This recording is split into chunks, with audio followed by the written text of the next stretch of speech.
Yo, peace, what's good?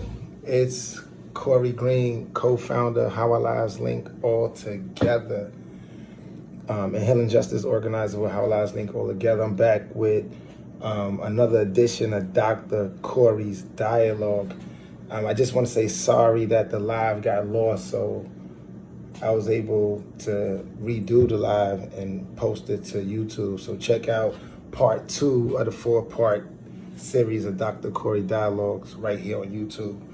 And once again, Dr. Cory Dialogues is a breakdown of H.O.L.La's dissertation work that really captures the healing justice, non-traditional approach to criminal and social justice, legacy work that How Our Lives Link All Together have been engaging in with their young people and community over the last 5 years. And we go through all 9 chapters. In part 1, we went through chapters 1 through 4. In this chapter, in this edition, part 2 of the series, we're going to cover chapters 5 and chapter 6.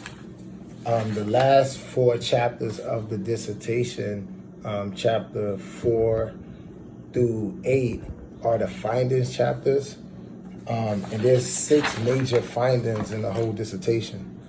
The first major finding, in no particular order, is when you're thinking about urban youth development and the experiences of historical, structural, interpersonal, and internalized violence, and you have a community-specific approach to respond to that violence in the form of youth development and community development. From this exploratory work, we find 6 big findings.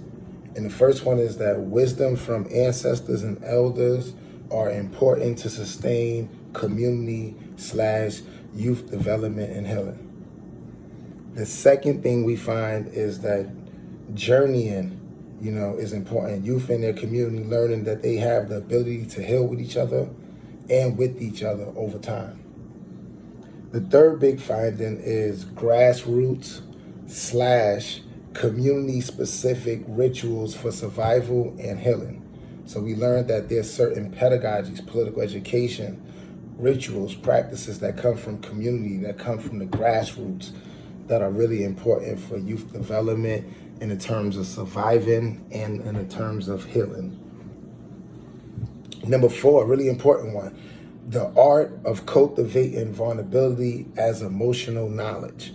So we learned in a lot of the circle processes, the developmental processes, that vulnerability was like an action verb or a pronoun, or access into the shame, into the guilt.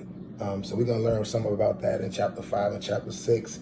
The 5th big finding is that hope and spirit are important to build and sustain grassroots movements. And what's the pedagogy of building hope? What's the pedagogy of building spirit? What is spirit? What is hope? So those are really important things when thinking about youth development in the context of grassroots movement building, in the context of responding to the historical, structural, interpersonal, and internalized reality of violence. And the last big finding is that building grassroots movements in itself, the actual practice of engaging and being a part of and sustaining and building grassroots movements was seen as a healing part of youth development. So those are the 6 big findings.